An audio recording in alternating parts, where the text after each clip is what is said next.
د امریکا د منتخب ولسمشر جو بایدن له لوري د بهرنیو چارو وزارت لپاره غوره شوی انټوني بلینکن وایي له وسلوالو طالبانو سره د سولې تړون به وارزوي.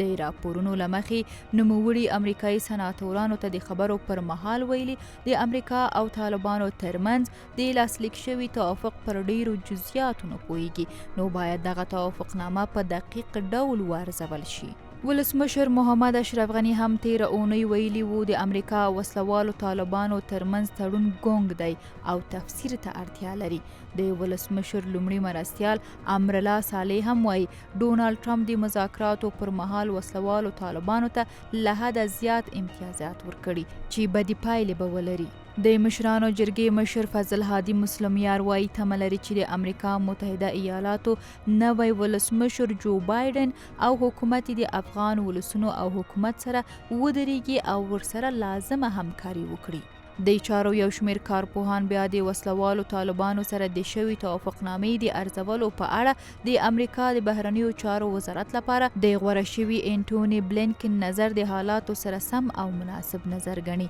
دوی وایي د یادې توافقنامې ډیری موارد د افغان دولت او ولس ته د منلو وړ نه دي او د سمون لپاره باید ارزونه وشي. د چارو د کارپوهانو په باور یاده توافقنامه یو شمیر پټې ضمیمې هم لري چې د افغانستان اسلامي جمهوری دولت چارواکي او افغان ولس ورته اندېښنه لري. اوس د جو بایدن اداره باید د سره په دې باندې غور وکړي، فکر وکړي آیا جو بایدن د ملا برادر تر کچې ځان راکوزوي، آیا دی د ملا حاکم تر کچې ځان راکوزوي، د هغوی سره تړون کوي یا د افغانستان د دولت سره. دوی افغانستان دولت نظر انداز که غیب حاشیه کې پرېښو او د پاکستان له ادرس نه په افغانستان کې د سولې مذاکرات مخته بول، څه د پاکستان ګټې وي، حتی د ایران ګټې، د ایران ګټې د افغانانو له ګټو نه لوړې وبللې، د پاکستان په افغانانو باندې حاکم که کومه هوکړلیک لاسلیک شوی و متاسفانه د هغې ډېرې برخې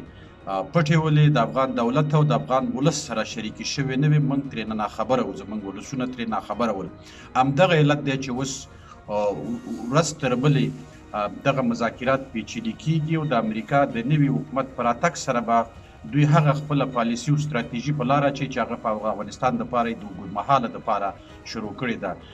زه په دې باور یم چې د امریکایان نه پرون افغانستان خلکو ته